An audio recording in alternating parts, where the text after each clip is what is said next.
we have Sarah Burnett from Singapore. There she is. Hi, Sarah. And Fee Gordon. Hey. How are both of you? We are good, thank you. We're having our morning coffee. We're making things like we've got cat unicorn. That's beautiful. You're fully committed to your talk. We are. Very good. So Sarah is an all-around data rock star. That's what she claims, anyway. Thanks, Alex. You're welcome. She's the leader of the Singapore Tag and a Tableau social ambassador, and apparently has a thing for hunting rare animals and capturing unicorns. So yeah, I'll head it over to you, and it's your floor. Thank you.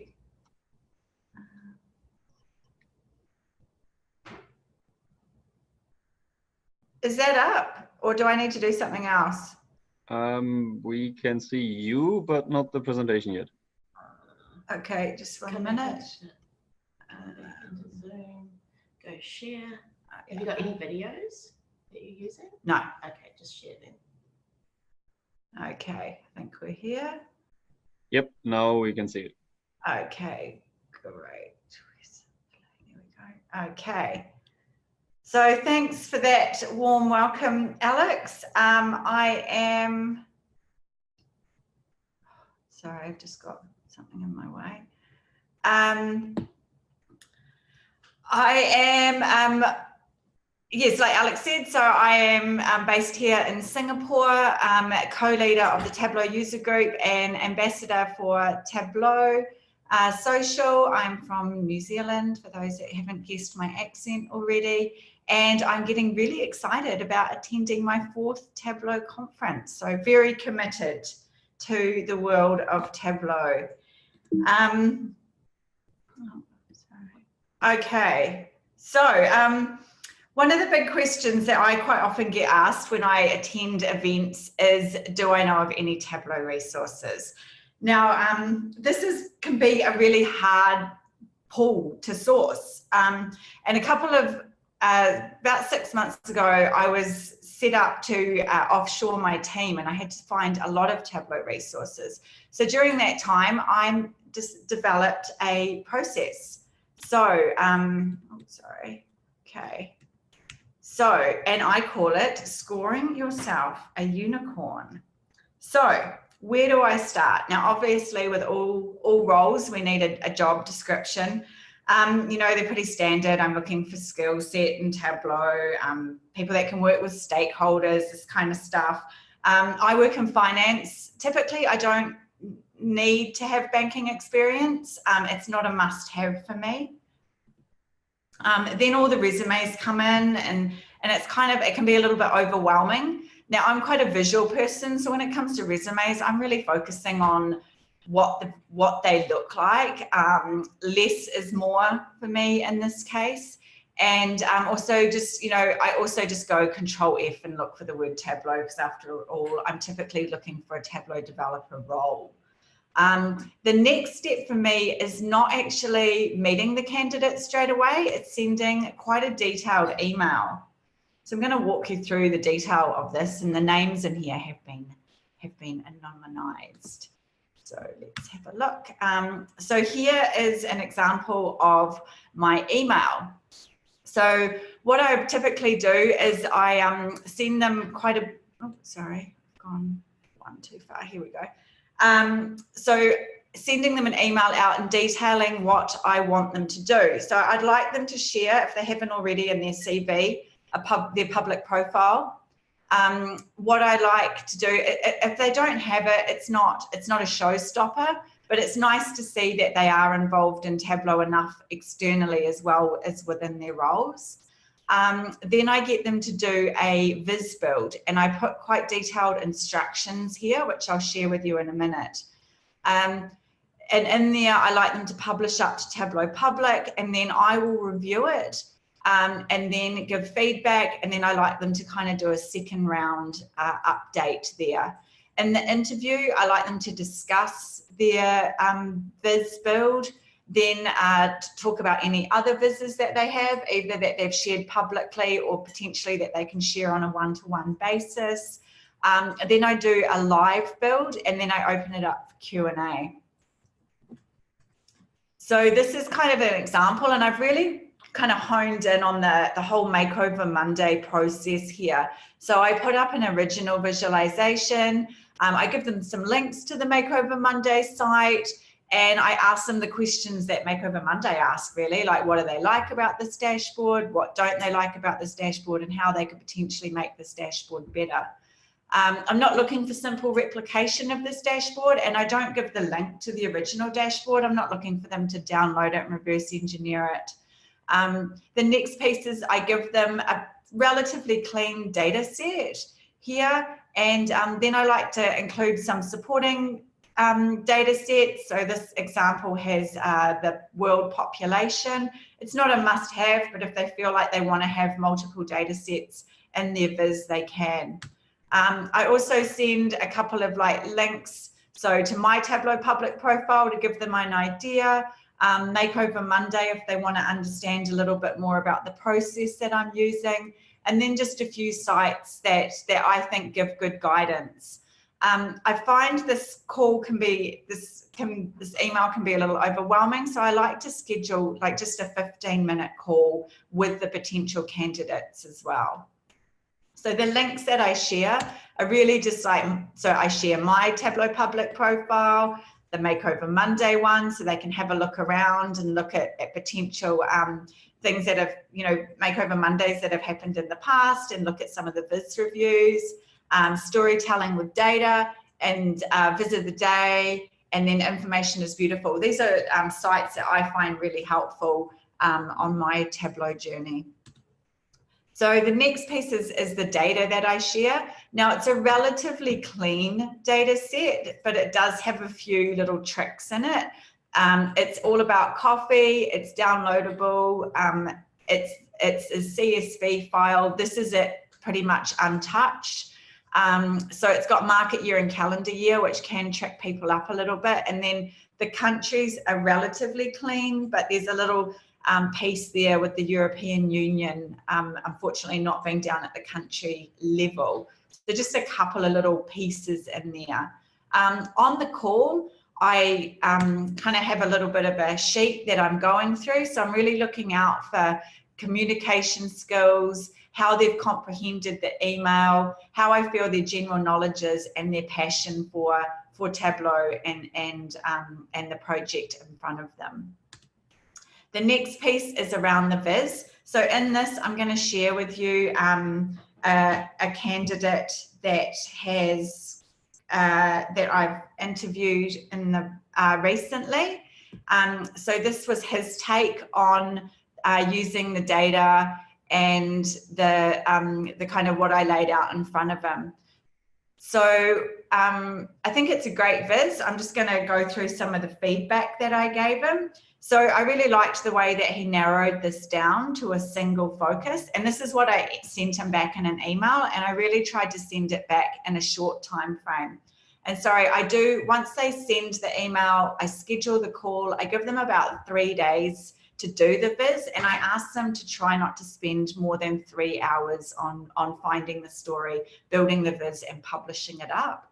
When they do email me back their link, I try and turn it around within 24 hours in terms of giving them feedback. And I like to give them really constructive feedback. I think that's really important. So I tell them a lot about what I like about the viz. So in this case, I did like the single story that he had honed in on.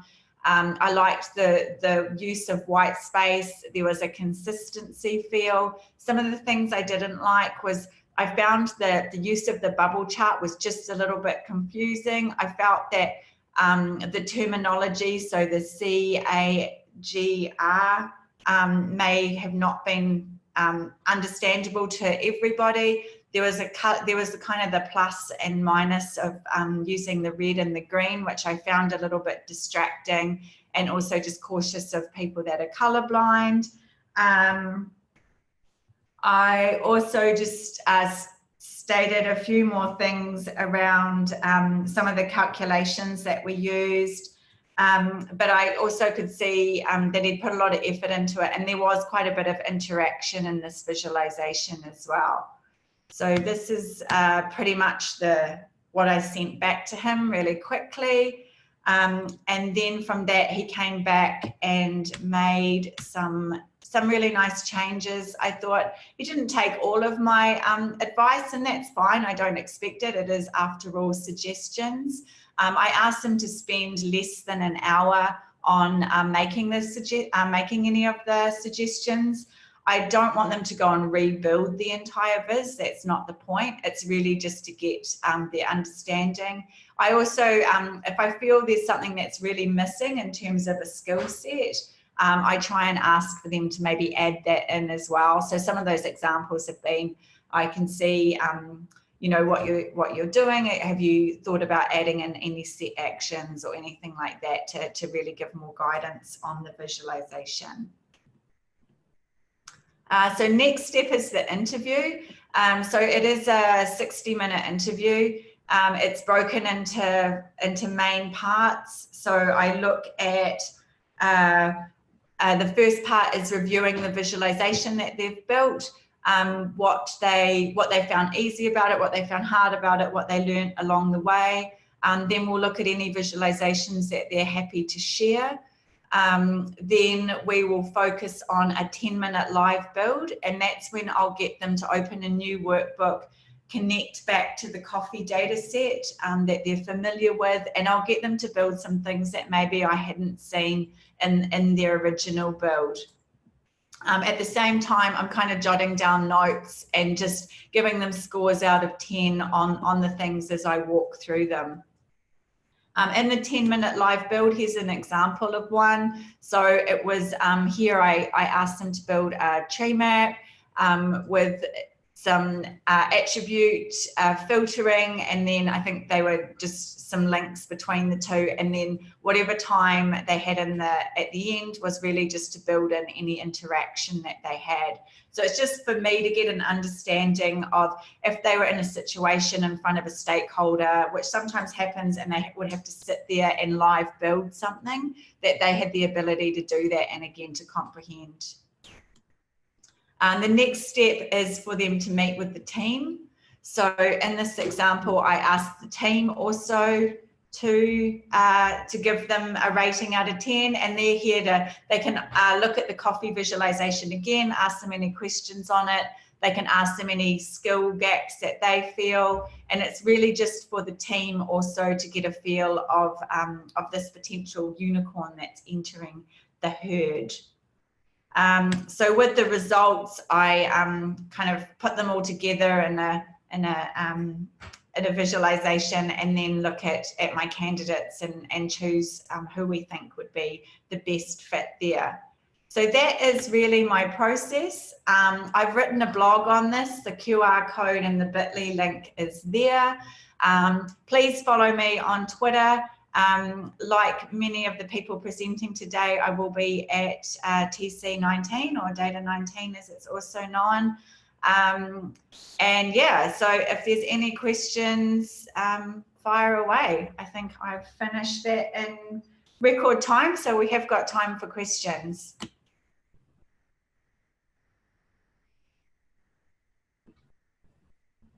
I have a question. Sure. Do you have any sort of very positive or very negative examples of sort of what you got submitted? Yeah, so I'll start with some of the positive examples. The team that I've built up have like overwhelmed me with their ability to continue on this kind of community journey. So I think in the people that I've managed over the last year, I've got collectively 5 Viz of the Days, 2 Tableau Public ambassadors, featured authors. One of my unicorns recently won the Singapore Viz Games. So some really kind of proud moments in the people that I have found. Some of the pieces on the negative side is during this interview process, I've seen people build their Tableau Public profiles at speed. And how I mean by at speed is in terms of actually just completely stealing other people's work and renaming it as their own. Those have been raised directly back with the agency, and I've asked those profiles to be taken down. I have some questions for you. Oh, Fee has some questions. Hi everyone. So Sarah, what I wanted to know was, have you experienced any issues with this approach? So I think some of the issues is it's detailed and it takes a lot of time and effort, and I don't cut corners. And I think it can be overwhelming. Like sometimes we'll get 20, 50 CVs, you know, and it's kind of filtering them through. But at the end of the day, I think getting the wrong candidate and to do the job is a lot more pain than spending this time up front. Cool. My follow-up question to that, because I actually do something similar. Yeah. You know, I think that one of the great things about the Tableau community is that we share our practices along the way. I started to do this a long time ago based on data school. So yep. Shout out to Tom Brown and what he's doing with the data school over in the UK. And and we've sort of iterated through it. But one of the things that I've always sort of pondered is, does this cause an issue with diversity hires? So are there more issues with people perhaps that have children or you know, are women and have other things that they need to be doing?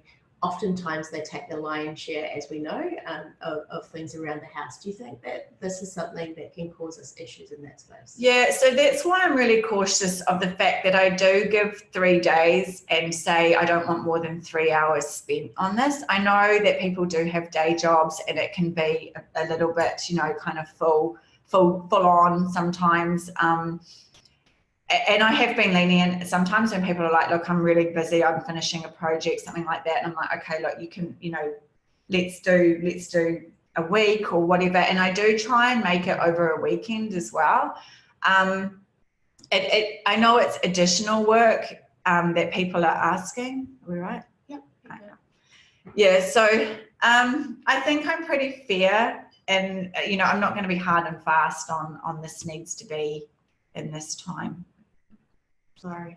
He's taken over my machine. I don't know what's going on. I'm trying to get to the Q&A. Oh, yeah. Can you try pushing it open? Alex, we can't seem to open the Q&A. I think there's some questions there. Yes, there are two. One is from Sam Batchelor. What are the skills, technical or soft skills, that you have found are missing in applicants generally? For me, a lot of it is kind of the whole story piece. I mean, the ones that are involved in the community already, so the storytelling piece, the ones that are involved in the community already or have, you know, participated in Makeover Monday or any other social events, community-led events like that, kind of know a lot of the basics. But I feel I really enjoy the candidates that will start off with something that's kind of cognitively completely overloaded, and I'll give some feedback and they'll really like take that on board and look at changing the way that they do things. So I think sometimes for us that are heavily entrenched in the community or have been leading teams and guiding them on that is the base level for Tableau skills are not always in that making things look as good as they can. And that's probably a gap that I see, but sometimes as well, I'm really pleasantly surprised with the candidates that pick it up really quickly. Cool. And then we have one more from Chris. Is it mandatory that somebody knows Tableau? What would happen if they used a similar technology and were keen to learn Tableau? Yeah, in the roles that I've been hiring for, it's a Tableau developer, so it has been mandatory. I wouldn't say it was mandatory to have it in their, that they've done it at work, but if they've done it as a community, I mean, yes, they would have to know Tableau. I mean, I'm not looking for someone with, I didn't have the capacity to upskill them from scratch. I think those were the questions from the audience at the moment. I have more questions. Fee has more. Yeah, I've always got questions. So what I was curious about was, have you found anything during the interviews that has really taken you by surprise, or that's taken your breath away with something that someone's done? Yeah, so something that's taken me by surprise is I have had one candidate who I think probably spent a lot longer building up their viz than maybe they let on. Yeah. And in the 10-minute live build, I realised that this person really didn't know Tableau as I needed them to. Wow. Yeah, so I think there's I feel that the approach that I've developed has helped me kind of catch maybe people that wouldn't be able to hit the ground running in the Tableau development world like I would need them to. So a lot of this as well I was doing offshore. So my face-to-faces were via VC as well. So it was sometimes there's a communication barrier and understanding. Sometimes the VC doesn't work very well. So it's all this trying time as well. But the 10-minute live build really did show some, kind of did really work out the people that I could rely on compared to the ones that probably I wouldn't be able to if they were working independently. Interesting. Yeah. And I think one that that took my breath away was, like I said before, was, sometimes we see visualizations within our organizations and we're just sitting there going, my eyes are burning, they're so horrible, cluttered and stuff like that. But some of the candidates that I spoke to, they may have started with something like that, but when I gave some really good constructive feedback, they quickly just stripped all that away. And I could see that they had such great potential in learning and going forward. And then some other things as well I saw is, the people that I did select, just really upping their community profile and thinking, enjoying probably the process and really taking on board things like Makeover Monday. That's great. And during the interview process, you talk about providing feedback to the applicants. One of the things, or I'm curious about, what are the observations as you're giving feedback to people that you're looking for? Like how I give my feedback, or no, more around how they receive feedback, or so you said some of them taken on board and immediately are kind of changing things. Yeah. What else are you looking for in terms of when you give feedback to people? Yeah, I'm looking for a bit of push as well, like a bit of, actually, no, I hear what you say, but I don't agree with that, because I think sometimes we get stakeholders that will be like, no, I just want a pie chart. And I need people that are going to push back and say, actually, this is going to be a better way to represent the data. I have thought in the past of maybe adding some things in that are just like random ridiculousness, but I don't think that's right for the interview process. Maybe that's further down the track when I've got them on board. Nice. Yeah, that's all the questions that I've got for you this morning. Cool. So we're coming to you live from Singapore. This is what the Tableau community do for you. I'm staying with Sarah at the moment, even though I'm working over here. It's really lovely to be hosted by my Tableau BFF. I think one of the things that I would say about the Tableau community is you really end up making these friendships for life, that, people that are into the same kind of thing that you are with data, and it's been really lovely to be able to sit down with Sarah and have some really good conversations about things that are going on and getting feedback from her, because she understands and has all the context as well. So the more that you can do to get involved in the community, I definitely recommend it along the way. And thank you so much, Sarah, for your engaging talk this morning. It was a lot of fun. Thank you. And you'll see our little cup here, very exciting. Twins. Thanks, guys.